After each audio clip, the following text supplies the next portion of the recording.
Bonjour. Bonjour Jerry. Bonjour Guillaume. Bienvenue à Blend.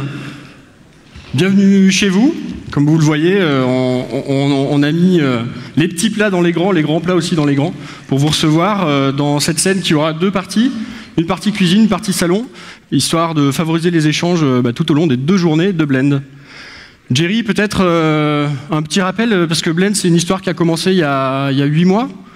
Mars, avril. Exactement. C'était un petit peu un pari fou de début d'année. Mais peut-être que pour revenir sur l'historique de Blend et sur le concept de Blend, on va peut-être passer en cuisine. Alors passons en cuisine parce qu'effectivement on a quelques recettes à vous expliquer. Et puis aussi parce que Blend, pour 2 raisons, c'est un terme qui vient de la gastronomie. Alors à Lyon on est bien placé pour ça. D'abord le blender, ça vous connaissez à peu près tous, l'idée du mélange. Et puis cette idée de mélange qui est renforcée avec, pour ceux qui boivent du whisky, le blend, qui est l'assemblage de différents fûts pour en faire encore un whisky encore meilleur. Alors par contre... on a un petit problème, on doit vous l'avouer. On a eu beaucoup de questions sur Twitter depuis hier sur le dress code. Alors effectivement, Blend, plusieurs populations. Et là, on avait un petit peu mal à répondre. Hein. C'est ça. Donc, alors avec Jerry, on s'est dit que comme on vous recevait chez nous, qui est chez vous du coup pour l'occasion, on n'a pas pour habitude de mettre nos invités dans l'embarras. Donc on va vous faire une petite démo quand même pour vous montrer quels sont les dress codes acceptables pour cette conférence. Effectivement, on peut commencer en mode classique. Je vais à une conférence, je m'habille propre sur moi, je mets la veste, je vais faire du business. On commence comme ça. Et puis ça le fait, hein. Ça le fait pas mal. Ouais, c'est pas mal. Par contre, je pense que il y a quelques personnes dans la salle qui se sentent pas forcément concernées. Ah, c'est trop la veste. C'est peut-être un peu trop classique. Ouais. On peut enlever la veste aussi. On peut enlever la veste. Vas-y. Ouais. On peut enlever la veste et puis là peut-être que les chercheurs, les designers se sentiront plus à l'aise, un peu plus détendus quoi, habillés mais détendus. Bon, je crois qu'on commence à rassurer. D'ailleurs, ça fait venir d'autres personnes dans la salle. Je pense que tu peux peut-être aller encore un petit peu plus loin, Jerry. Ah, tu penses qu'il y a des gens qui sont pas encore assez à l'aise comme ça? Ouais, je pense que... si on n'est pas assez à l'aise en chemise, on peut aussi enlever la chemise. Hein, on a le droit. Il y a des gens qui peuvent aussi venir en geek, avec leur t-shirt bien geek, comme les développeurs. Donc bienvenue au geek aussi. Un bon t-shirt de geek. Ah, ça c'est bien, merci, super. On les met en vente après, hein, c'est pour une cause honorable. Bon, par contre, on a un peu balayé tout ou... Non, il y a quand même un public moi qui m'est cher, qui sont les startups, donc ils sont pas forcément geeks, pas forcément chercheurs, pas forcément business non plus. Bon, je pense que bon, désolé, hein, mais on va devoir le rhabiller un petit peu. Ouais. Et puis si vous avez un petit peu froid, effectivement, c'est peut-être la solution. Hop. Voilà. En mode start-up, le hoodie. Voilà, super. Allez. Voilà. Et là, on est bien, là. Là, on a chaud. Là, on est bien. Écoute, je te propose de repasser côté cuisine, maintenant que t'es paré. Donc, bienvenue à tous. Ce qui est important, au-delà du petit sketch que l'on vient de vous faire, c'est vraiment de comprendre l'esprit qui a animé toute l'équipe d'organisation sur Blend. Et on va essayer de passer un petit peu en revue ce qui va se passer pendant ces 2 jours. Donc vous l'avez compris, l'idée c'est vraiment de provoquer l'échange, de provoquer la mixité, de provoquer la rencontre entre ceux qui font le web, ceux qui voudraient s'y mettre, ceux qui ont les mains dans le code, ceux qui ont plutôt l'œil sur les pixels, et pouvoir tous ensemble construire un meilleur web les 363 autres jours de l'année. On va peut-être jeter un coup d'œil au programme. Qu'est-ce qui va se passer pendant Blend ? Je commence ? Allez, vas-y. Allez, alors, comme vous l'avez vu sur le programme, on va avoir 5 salles qui vont tourner en parallèle. Donc celle-ci qui est la salle principale, hein, donc c'est notre grand espace loft salon cuisine. Je crois qu'on a quand même 240 mètres carrés au sol, donc c'est quand même un beau petit appartement. Et on va aussi provoquer le mix ici dans les sujets qui vont être abordés, puisqu'on va parler ce matin d'argent et de médias avec 2 tables rondes qui viendront à 10h30 et à 11h30. Et puis cet après-midi, on aura un œil un petit peu plus sur des sujets design, avec Léa Virou qui nous parlera de CSS, et puis un petit peu plus tard dans l'après-midi, quelque chose qui va être, je pense, une première, qui est l'enregistrement d'un podcast par The Walking Web, donc un collectif de designers qui nous dira un petit peu quelle est la place de l'ergonomie dans la réussite du web et la belle réussite des startups. Et puis on terminera par un côté business de startups qui ont réussi à l'international. Donc on aura 6 entrepreneurs qui viendront nous parler de leur parcours, nous partager un peu leurs bonnes pratiques. Et puis on terminera par un côté happy hour, donc on repassera en cuisine pour faire un peu le bilan de la journée avec 2 de nos partenaires presse, Perrine Créqui, La Tribune, et Anissé Mbida, Clubic Pro M6. Mais c'est pas tout, parce qu'on a aussi les dépendances qui sont au-dessus. Exactement.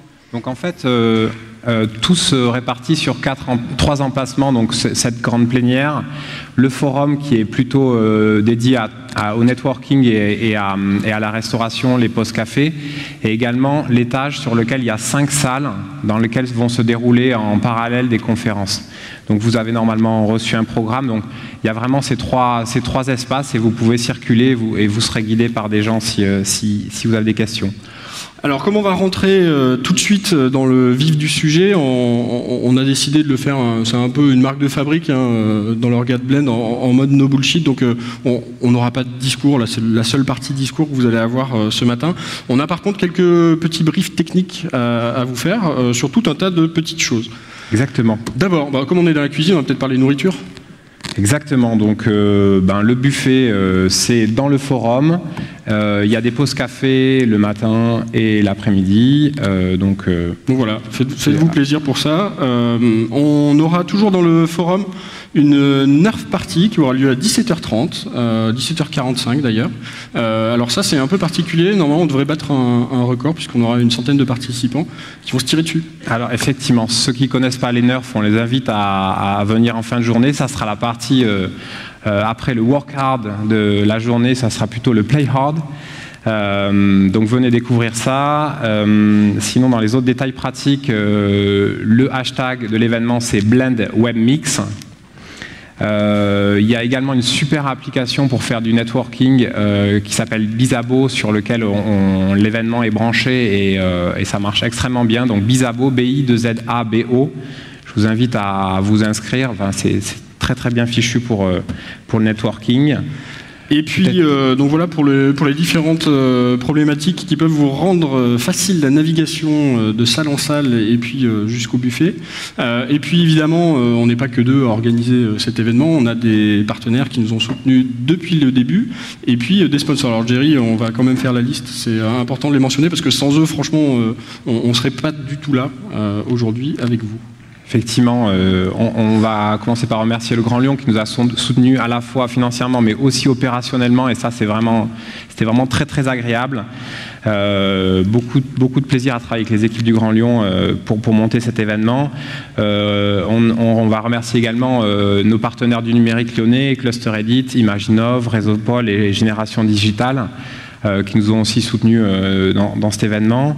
Et puis également un grand merci à nos sponsors, vous les retrouvez ici, nos sponsors Premium, LDLC, Cybercité et Erol, grâce à qui on a pu monter cet événement tout simplement. Et puis quelques autres partenaires, Microsoft BizSpark sur le Startup Contest, donc on aura des startups dans l'après-midi, vous pourrez commencer à aller les voir, salle Rhône 1, donc c'est 2 étages au-dessus.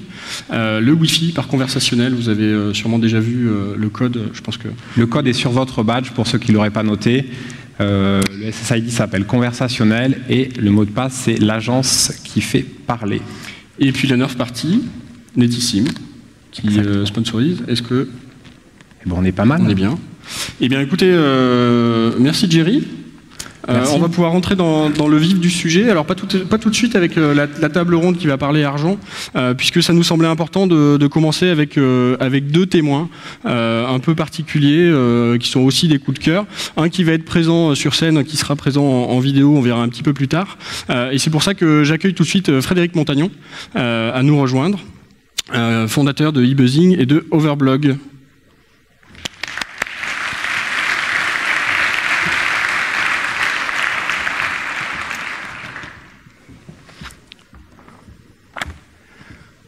Merci. Merci. Alors, hop.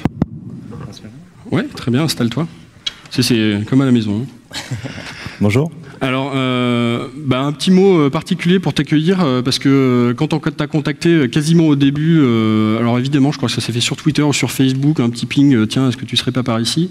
Ton planning, parce que tu vis à New York, ton planning était pas forcément celui de Blend. Et puis, quand on t'a recontacté, tout de suite, tu nous as dit, ouais, le concept me plaît, j'ai envie de venir. Peut-être d'abord pour que les personnes dans la salle situent. Parce que tous n'ont pas forcément un blog sur Overblog où on suit ton parcours. Malheureusement. Malheureusement, on vous invite évidemment à en ouvrir, à créer des contenus dessus. Peut-être tu peux nous dire quel a été ton parcours et ce que tu fais aujourd'hui au quotidien. Alors écoute, je crois que d'une manière générale, quand on est entrepreneur, souvent on a une idée en tête et puis on se rend compte que ce qu'on cherche n'est pas forcément la bonne solution, la bonne idée, etc. La notion de pivot, c'est quelque chose d'important dans les startups. Alors, pour mon expérience personnelle, c'est particulièrement vrai parce qu'au départ, j'avais l'intention de faire des tables de mixage pour les gens qui font de la musique. Et c'est ce que j'ai fait, je m'étais lancé là-dedans. On avait monté en 2002 une société dont la vocation était de construire des tables de mixage qui se branchent sur un ordinateur et qui permet de piloter des logiciels de musique. Alors, on l'a fait à l'époque, moi je suis ingénieur de formation. On l'a fait un petit peu naïvement. On a monté un petit atelier de montage au Vietnam. On l'a fait un peu de manière très bootstrappée. Et puis quand on a commencé à fabriquer ces tables de mixage, on s'est rendu compte qu'en fait c'était invendable sur le marché parce que les prix de fabrication étaient trop élevés. Enfin bref, c'était la catastrophe. On n'avait pas du tout compris ce que c'était les problématiques d'importation, d'exportation, de SAV, de tout ce qu'on veut. Et donc on s'est retrouvé avec un gros lot de tables de mixage à vendre, sans avoir aucun distributeur, aucun magasin qui nous soutienne, rien. Et c'est là où on a appris à faire du web, parce qu'on s'est dit la seule manière de vendre, c'est de le faire sur Internet. Et donc on a fabriqué un petit site d'e-commerce, on était très contents, et puis là on a attendu les clients longtemps, parce qu'évidemment quand on a une vitrine c'est bien, mais quand on ne sait pas faire de trafic ça sert à rien. Là, je pense que quand on est près du précipice, on n'avait plus d'argent, il n'y avait plus rien. C'est là qu'on devient très créatif. Alors, on s'est posé la question, comment est-ce qu'on fait venir des gens? Et pour ce faire, on a créé un forum de discussion en se disant, on va essayer d'animer une petite communauté de gens autour de la thématique, la musique, l'informatique, etc. Et puis, on mettra de la pub sur ce site et cette pub, ce sera notre propre produit. Bon là c'était un petit peu la galère, c'est-à-dire qu'au départ on connaissait rien du tout à Internet, le référencement, toutes ces choses-là c'était très nouveau en 2002. Donc avec mon associé, on avait fait un petit forum de discussion, en gros il posait une question et puis je lui répondais. Bien. Vous parliez à vous-même en fait. C'était assez sympa, On s'est quand même entêté dans le truc parce que bon, tu le sais, hein, quand on monte une société, on y met tout son cœur, on n'a pas envie de laisser tomber. Et en fait, c'est en s'entêtant énormément, en continuant à le faire, qu'un jour, un visiteur est venu par un moteur de recherche. Alors là, on s'est posé la question de savoir comment ça fonctionnait. Et donc, on a commencé à décrypter le fonctionnement des moteurs de recherche. On a commencé à comprendre un petit peu ce que c'était que le SEO. À l'époque, c'était tout jeune. Hein, Google était encore une petite société. Enfin, une petite société. C'était un outil qui était peu utilisé. Et puis on s'est rendu compte de toute la mécanique qui consiste à connecter des gens au travers des contenus, à les faire se parler, à développer des communautés, des centres d'intérêt, etc., etc., à faire du community management en fait. Et puis quand on a compris ça, on a compris comment arriver à accélérer cette dynamique. Et puis le forum de discussion a commencé à prendre de l'ampleur. Là, toutes les tables de mixage étaient vendues ? À un moment donné, le trafic est parti. Alors ça arrive plus aujourd'hui, mais dans le SEO à l'époque, quand tu trouvais les bonnes petites techniques, tu pouvais arriver à faire du trafic rapidement. Et effectivement, on a tout vendu. Ensuite, on a découvert ce que c'était que le SAV, etc. Et on a vite compris que c'était très emmerdant à faire. En revanche, on avait développé un savoir-faire sur le web qui était beaucoup plus important. Et on s'est dit que toutes ces technologies, tout ce savoir-faire, on pouvait peut-être l'appliquer à d'autres domaines que celui de la musique. Et c'est un petit peu comme ça que l'idée d'Overblog est venue. On s'est intéressé de plus en plus aux communautés. Et puis on était deux à l'époque, hein, Gilles Moncomec, moi. On a rencontré un troisième associé, qui s'appelle Julien Romanetto, qui savait beaucoup mieux programmer que nous en réalité, parce que nous on avait surtout bricolé. Et là on a décidé de monter Overblog en se disant on peut créer une plateforme qui soit suffisamment simple pour que n'importe qui puisse prendre la parole et pour que des gens puissent créer des communautés de la même sorte, de la même façon que nous on avait créé une communauté autour de la musique. Et on l'a fait en se disant, si on arrive à créer un outil suffisamment simple pour que même ma mère soit capable de publier de l'info. Elle a un blog ? Alors, elle a un blog aujourd'hui, sous la menace. Mais tu vois, à l'époque, elle utilisait encore son Minitel, elle l'a jeté il y a très peu de temps. Ils ont coupé, hein, donc elle a été obligée. Mais voilà, on a toujours travaillé en se disant, voilà, moi quand on sort une feature, quand on fait quelque chose, je vais voir ma mère puis je regarde ce qu'elle fait avec. Et finalement, ça marche bien de procéder de cette façon-là. Alors peut-être nous donner juste quelques chiffres sur Overblog et puis nous dire dans quoi aujourd'hui c'est imbriqué, parce que c'est devenu un groupe, c'est plus seulement des fonctionnalités sur une entreprise. Il y a eu des rapprochements pour grandir plus vite. Oui. Aujourd'hui, on touche 35 millions d'utilisateurs, principalement en Europe. On est en train d'essayer de le développer ailleurs aux États-Unis et de manière un peu plus globale. Et puis, il y a 3 ans de ça, on s'est posé la question. Donc la boîte avait déjà un petit historique, on avait 6-7 ans. On s'est posé la question, on avait des propositions de rachat. Alors qu'est-ce qu'on fait? Est-ce qu'on passe la main? Est-ce qu'on continue? En réalité, et on le verra tout à l'heure sur une autre conférence, on avait essayé de faire l'international, on n'avait pas réussi à le faire tout seul, parce que c'est très compliqué à faire. Et donc on a hésité entre faire une vente ou repartir sur quelque chose d'un peu plus ambitieux avec d'autres associés, une autre dynamique. Et là, on a fait quelque chose que assez peu de startups font en général et qui, à mon avis, était un très très bon choix. On s'est dit, c'est pas tous les jours qu'on arrive à trouver un truc qui marche. Parce qu'en réalité, quand on monte une boîte, ça marche parfois et puis souvent ça plante. On commence à devenir un peu vieux. Alors toute l'énergie qu'on avait et toute la naïveté qu'on avait quand on était débutant et qui permettait de créer des choses un peu nouvelles, on l'a peut-être plus complètement aujourd'hui. Donc on a décidé de se rapprocher de deux autres sociétés et donc de fusionner nos sociétés de manière à pouvoir créer un groupe. Et donc on a fusionné avec une société qui s'appelle, enfin 2 sociétés qui étaient l'une Wikio, l'autre eBuzzing. Donc nous on était une société purement technologique, eux ils étaient beaucoup plus forts en termes de commerce. C'était des sociétés qui étaient principalement en fait de commerciaux. Et on a rapproché ces 2 entités pour créer un groupe qui s'appelle aujourd'hui eBuzzing. Donc en fait déjà à l'histoire de la société, il y a le mix des associés qui ont les différentes compétences, et puis après le mix des... Ouais. Et d'ailleurs quand on a commencé à préparer cette notion de blend, moi j'ai senti que pour toi c'était un truc qui était important, d'être à la fois dans la rencontre des différents publics et puis aussi dans le partage, voilà, de donner ce qu'on a pu comprendre, de le partager à ceux qui sont comme soi dans le même environnement, mais aussi aux autres pour travailler ensemble. C'est gentil de m'avoir invité, mais en fait c'est le travail d'une équipe derrière et c'est surtout beaucoup de rencontres finalement quand on regarde un petit peu comment se construisent les entreprises. Là en l'occurrence, le fait de mixer des sociétés, des équipes très techno avec des équipes qui sont beaucoup plus axées vers l'extérieur, vers le marketing et vers le commerce, c'est clairement quelque chose qui nous a fait complètement exploser. On est passé d'un chiffre d'affaires, à l'époque nous sur Overblog, on devait faire je sais pas 2 millions d'euros quand on a réalisé cette fusion. Cette année, on va faire, alors en dollars cette fois-ci, 80 millions de dollars, je crois, tout le groupe. Et c'est clair qu'on n'aurait jamais été capable de faire ça et jamais été capable d'ouvrir, comme on a aujourd'hui, 14 bureaux dans le monde, si on était resté tout seul dans notre coin. Donc le fait de partager, parce que c'est ça, hein, c'est ouvrir sa société, c'est partager sa société avec d'autres personnes et accepter de prendre le risque à plusieurs. L'idée d'avoir une petite part d'un gros gâteau, c'est quand même un truc qui marche bien, quoi. Alors tu nous as parlé des premières erreurs de départ. Quand on est justement un groupe un peu consolidé avec plus de cerveaux qui réfléchissent, est-ce que du coup on n'est plus trop en mode start-up, on fait plus trop d'erreurs, on trace sa route, ça avance comme un paquebot, ou on essaye de cultiver cette notion de essai-erreur? Alors aujourd'hui, on est beaucoup plus mature en fait sur la notion d'erreur, c'est-à-dire que pendant longtemps, quand on était seul, on s'est entêté dans des voies qui n'étaient pas forcément les bonnes. Aujourd'hui, on est beaucoup plus radical, c'est-à-dire qu'effectivement, on lance des choses, ça marche pas, mais on passe à autre chose. On a fait une grosse levée de fonds il y a 2 ans, par exemple, pour un projet qui a été complètement sabré par la vague Google Panda. Alors pour ceux qui connaissent, Google nous a blacklisté toute une partie de nos sites. On s'est pas posé 30 ans la question, quoi. On a coupé tout, on est reparti sur une autre voie. Et effectivement, le fait de le faire à plusieurs, ça permet de prendre les décisions de manière un petit peu plus raisonnée que quand tu portes un projet avec beaucoup d'affect. Voilà, c'est effectivement. Alors du coup, groupe européen, mondial aujourd'hui, toi tu vis à New York. Donc tu baignes un peu dans les 2 cultures, et puis dans tes équipes il y a encore plus de cultures que ça.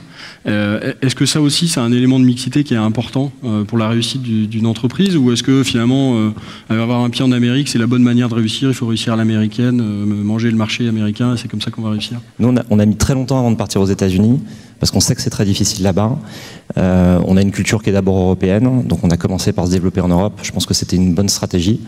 L'Europe, en revanche, c'est très très compliqué parce que on a l'impression que les pays sont proches, mais en réalité, faire du business en Italie, avec tout ce que ça comporte de folklore, c'est pas la même chose que de faire du business en Allemagne, où au contraire il faut être très carré. Enfin voilà, il y a beaucoup de choses qui sont très différentes.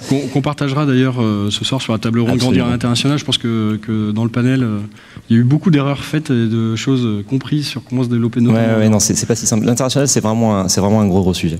Donc teasing pour ce soir. Alors pourquoi New York maintenant ? On est arrivé à un stade où on s'est dit il faut absolument qu'on comprenne ce qui se passe sur ce marché. Et puis c'est vrai que c'est le seul endroit où tu peux adresser le monde entier. C'est-à-dire que on s'est développé de manière très locale dans tous les pays européens, mais avec un rayonnement qui se limite à chaque fois au pays, du fait de la langue, du fait de la culture, du fait des réseaux. Donc là on s'est dit il faut absolument qu'on arrive à comprendre ce qui se passe aux États-Unis. Et c'est pour cette raison qu'on est parti là-bas. Et en gros, je retourne à l'école, tu vois. J'y suis depuis mars dernier. Et le but du jeu, dans un premier temps, c'est d'essayer de comprendre comment ça fonctionne, le choc culturel est beaucoup plus important que ce que j'aurais imaginé. La notion de réputation, la façon dont on fait du business là-bas, c'est vraiment à des années-lumière. Maintenant, ce qui est intéressant, c'est de voir les spécificités de ce marché et pourquoi est-ce que les startups réussissent. Il y a beaucoup d'enseignements à prendre de ce qui se passe là-bas. Le premier, c'est que, moi, en y allant, je me suis dit, New York, c'est vraiment un écosystème de startups incroyable. C'est pas mal. Mais tu vois, il y a énormément de startups qui ont peu d'intérêt. Il y a énormément de projets qui sont lancés. Au final, moi, ce que je vois en France, souvent, c'est aussi intéressant.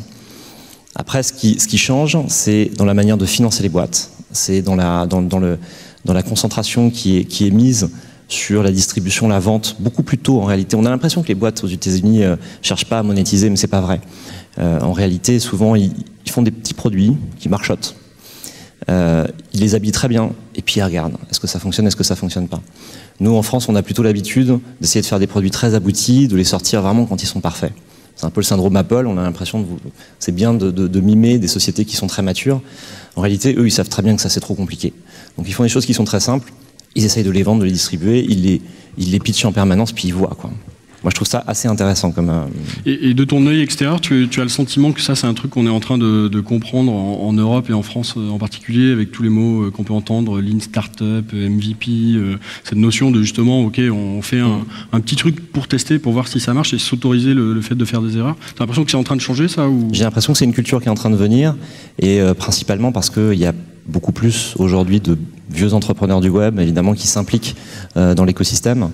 Et je pense que ce passage d'expérience d'une génération à l'autre est quelque chose qui est absolument fondamental, et c'est probablement la clé d'ailleurs du succès d'un écosystème. Et c'est quelque chose qui est en train de venir. Ok. Si tu devais... Aujourd'hui, ça te démange un peu de repartir sur un projet de start-up où finalement le fait d'ouvrir de nouveaux marchés, ça te redonne ce sentiment un peu de zone un peu libre à découvrir, à défricher? Ça démange toujours, on a toujours plein d'idées, on voit toujours plein de choses, on a l'impression que voilà, on est en train de rater des fenêtres d'opportunités importantes. Maintenant, je pense qu'il faut... la vraie clé, c'est de finir. Donc démarrer les courses, c'est toujours facile, c'est toujours sympa, c'est toujours rigolo.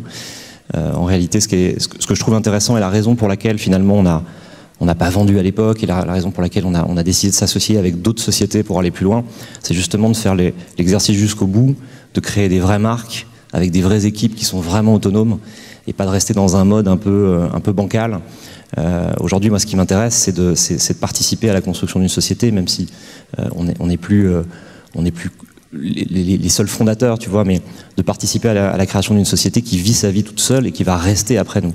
C'est ça qui m'intéresse. Donc, repartir sur quelque chose maintenant, non, pas tout de suite. Et du coup, tes 2-3 prochains challenges là qui arrivent dans les années qui viennent, tu te mets quoi sur les épaules comme... Écoute, c'est compliqué d'arriver aux États-Unis, mais c'est passionnant. Moi, j'essaye vraiment de comprendre le truc en entier. Donc, il faut, à mon avis, rester vraiment un petit moment, pour avoir une vraie empreinte sur ce marché. Il va falloir qu'on y passe du temps, parce que autant c'est un marché sur lequel tu peux venir très facilement. C'est-à-dire à partir du moment où tu dépenses de l'argent, de toute façon, aux États-Unis, t'es toujours le bienvenu. Autant pour arriver. À Lyon aussi. Hein. Je te rassure, s'il y en a dans la salle qui veulent venir.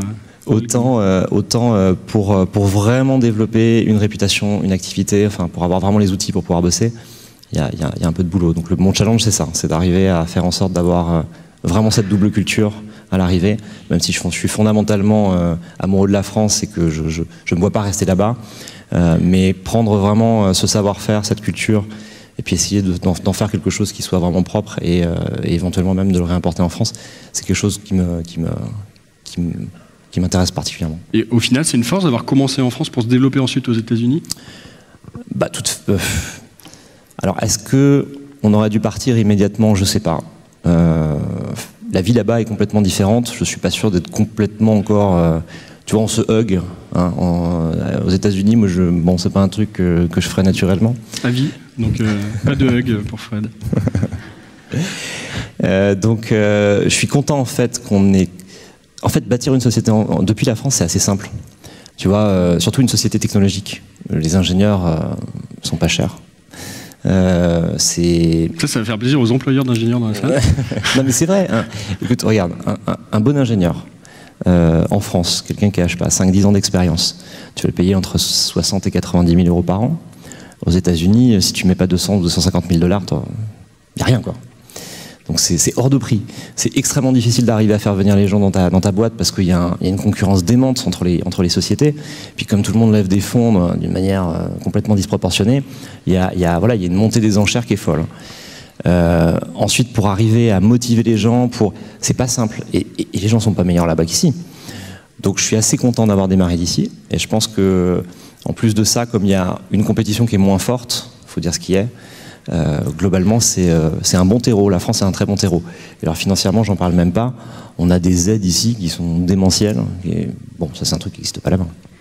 Alors pour finir cette petite séquence d'introduction, je vais parler de 2 témoins, donc on va accueillir tout à l'heure le deuxième témoin. Peut-être pour profiter de ton expérience, pour ceux qui sont dans la salle, on a un concours de start-up, donc on a pas mal de start-upers. Est-ce que tu as un ou deux conseils qui seraient le fruit de ton expérience pour ceux qui se retrouvent peut-être au moment où toi tu essayais de vendre tes tables de mixage, qui se disent mince, mon truc marche pas comme j'y avais pensé au tout départ. C'est quoi ce que tu aurais envie de leur passer comme témoin? C'est compliqué parce que chaque histoire est différente. Il y a 2 choses. Quand on démarre une société, il faut le faire par passion. Pour moi, la passion, c'est vraiment un truc qui est vraiment important. Pas forcément la passion pour le produit qu'on est en train de développer, mais au moins être sûr qu'on travaille avec passion. Parce que franchement, sinon c'est impossible. C'est-à-dire, tu te lèves le matin, un matin sur 2, c'est la cata, le lendemain, t'as des bonnes nouvelles. La vie d'un entrepreneur, c'est vraiment les montagnes russes, quoi. Donc si tu le fais pas par passion, c'est pas possible. Le deuxième, moi j'ai toujours monté des boîtes avec d'autres gens.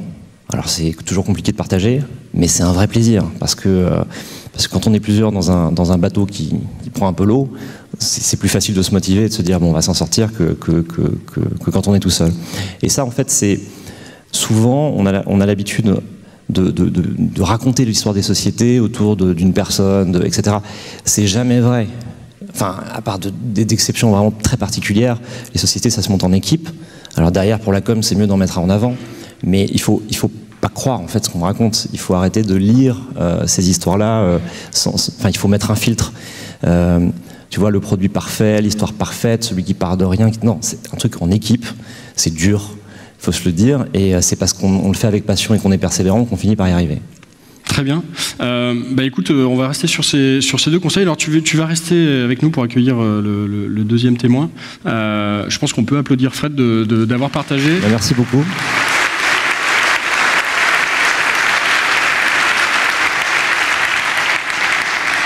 Alors tu parlais tout à l'heure effectivement de la notion français, culture américaine, possibilité de le réimporter. Alors on a un envoyé spécial dans l'organisation qui est Grant Gudgel, qui va nous rejoindre sur scène, qui comme son nom l'indique est américain.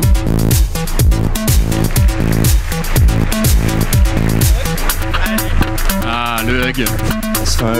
Voilà. Je vais piquer évidemment quand les Américains débarquent, ils prennent le micro. C'est vrai. Donc Grant, toi t'es américain. Oui. C'est pour ça qu'on t'a recruté à la base. Oui. Merci. Une de tes seuls avantages. J'étais le seul, ouais. Voilà. Exactement. C'était celui qui était là. Et t'as eu peut-être le truc le plus compliqué dans l'organisation de Blend, puisque t'as dû prendre l'avion, aller jusqu'à Las Vegas. C'est vrai. Je suis allé jusqu'à Las Vegas. Il y a des boulots plus compliqués quand même. Oui, mais c'était sympa. C'était sympa. Et qu'est-ce que tu es allé voir là-bas ? Donc je suis parti à Vegas parce qu'en fait, quand on a commencé à parler de l'organisation de Blend et un peu la philosophie derrière le conférence, on s'est dit, il nous faut un super keynote, quelqu'un qui puisse... Un Américain, il nous faut un Américain. Voilà, bien sûr. Donc qui puisse venir parler de toute cette idée de mixer différentes communautés. Et on avait pensé à un monsieur qui est maintenant basé à Las Vegas, qui s'appelle Tony Hsieh.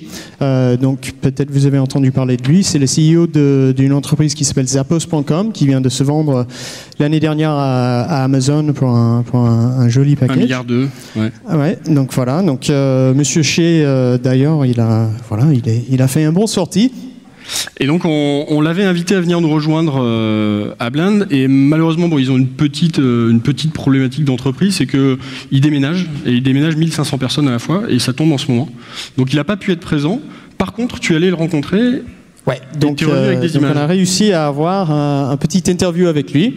Donc pour qu'il puisse nous parler un peu du projet et ce qu'il fait après d'avoir vendu son entreprise.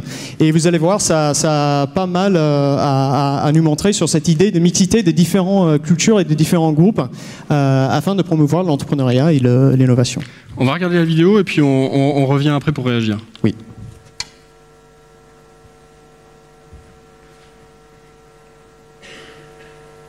On n'a pas de son.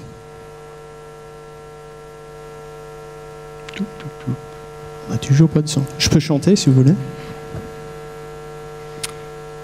Donc là, on visite l'appartement de Tony.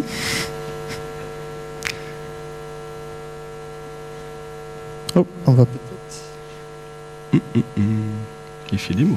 Régie, on a du son parce que ça va commencer à parler. Non, il y a une musique ici qui met beaucoup d'énergie et voilà. Donc voilà, je vais animer alors. Donc voilà, Tony Hsieh, CEO de Zappos.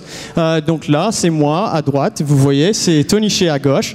Et ça se voit quand on maîtrise le tech ici. Donc voilà. Donc je fais du voice-over, donc lui il est en train de m'expliquer comme quoi il travaille sur un projet aujourd'hui qui s'appelle le Downtown Vegas Project, qui ressemble à ça aujourd'hui, c'est Vegas avec les lumières etc. Plein de bâtiments qui sont délapidés, c'était un peu un quartier qui était complètement délaissé quand ils ont construit le Strip. Et en gros, Tony Hsieh, il s'est dit, Vegas c'est chez moi, je vais créer un écosystème entrepreneurial et de start-up ici à Vegas. Et tout le monde se disait mais c'est pas possible, c'est Vegas, c'est les gaming, c'est les casinos, etc. Il a dit non, il avait une vision qui était de dire on va traiter cette ville et la création de communautés comme ce qu'on avait fait dans la culture de Zappos. Et si vous connaissez un peu cette entreprise Zappos, ils sont connus pour avoir une culture qui est assez particulière. Donc on va voir tout à l'heure quelques films dans Zappos. Mais en gros, ce qu'il est en train de faire à Downtown Vegas, c'est super intéressant. Il a en gros pris l'argent qu'il a reçu d'Amazon, 350 millions de dollars de sa propre poche, et ils sont en train d'investir cet argent dans 4 fonds. Donc ils ont 200 millions dans lesquels ils investissent dans du immobilier, 50 millions dans du start-up, 50 millions en small business, donc des restaurants, des magasins, etc. Et puis 50 millions, comme on voit ici, dans de l'art, l'art et la culture. Et toute la philosophie derrière ça, c'est de créer un espace downtown à Vegas qui ramène toutes ces communautés différentes ensemble afin qu'ils se croisent et que des projets en sortent. Donc là, ils ont déjà fait, je crois, une vingtaine d'investissements dans les startups depuis les 9 mois qu'ils existent. Donc si vous avez un startup et vous cherchez du cash et vous voulez aller aux États-Unis, allez parler avec eux. J'ai le contact, donc venez me trouver. Donc voilà. Alors il y a un mot-clé qui revenait régulièrement dans tes échanges avec Tony, qui est la sérendipité. Ouais, donc est-ce que quelqu'un, vous connaissez Tony Hsieh? Levez les mains, voilà, vous savez qui c'est. Quelqu'un a lu son livre? Fortement conseillé, c'est assez rigolo comme histoire, mais il parle beaucoup d'un concept dans le livre et là dans notre conversation qui dit le serendipity. Donc le serendipity, je crois que ça n'existe pas en français. Non? Je crois serendipité. Ouais, ça vous dit quelque chose? Ok. Bon, en gros, on a traduit les sérendipités par la chance fortuite. La chance fortuite, ça c'est le fait de tomber par hasard sur quelqu'un et qu'il se passe quelque chose derrière. Donc, c'est un petit peu quelque chose qu'on a envie de provoquer aussi à Blend. Donc, l'idée à Blend, comme l'idée à Downtown Las Vegas, c'est de faire croiser différents regards sur nos métiers. Donc, sur les startups, que ce soit du tech, que ce soit du marketing, que ce soit du design ou de la recherche de base, de faire rencontrer ces mondes afin que des idées émergent, les nouveaux projets émergent et que ça pousse un peu l'écosystème d'innovation sur Lyon, en France, etc. Donc on s'est beaucoup inspiré de ce que Tony a pu raconter. On va peut-être mettre ce vidéo en ligne après pour que vous puissiez le voir, parce que là tout de suite ça marche pas. Voilà, on essaiera sinon à d'autres moments de Blend, on essaiera de vous le repasser soit sur la clôture ce soir. On aura résolu le petit problème de son. Mais je trouve que tu es très bien en voix off. T'as vu? Ouais, c'est très bien. Merci.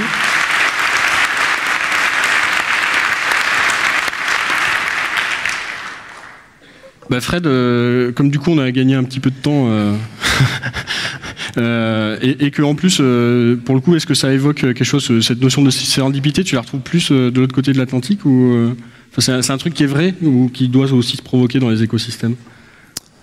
C'est en essayant des choses effectivement qu'on finit par tomber en marche en fait.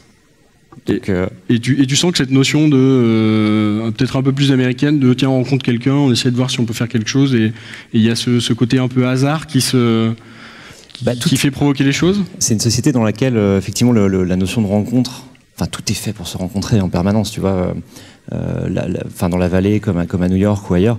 Pratiquement tous les jours, tu vas trouver des dizaines et des dizaines d'événements partout qui sont faits pour se rencontrer. Alors c'est un peu particulier parce que les Américains, sinon, ils sont assez procéduriers. Donc si tu leur dis pas, il faut se rencontrer à telle heure, ils se rencontrent pas.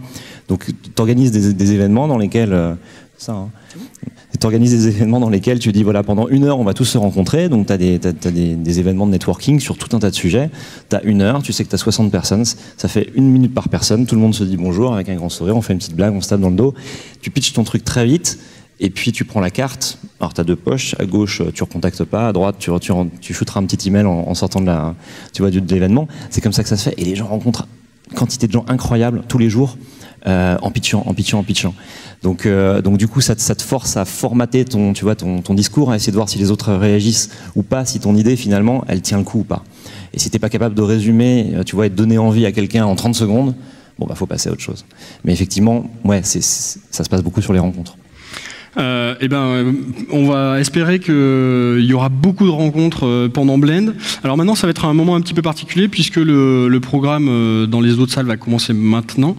Donc on va avoir 3 petites minutes de musique interstitielle pour permettre à ceux qui le désireraient de rejoindre leur salle. Et puis on se retrouve tout de suite après pour parler argent, pour parler pognon, pour parler start-up aussi, mais côté investisseur. Et je pense que ça va être intéressant parce qu'on a 5 très beaux investisseurs parmi nous. Donc à tout de suite.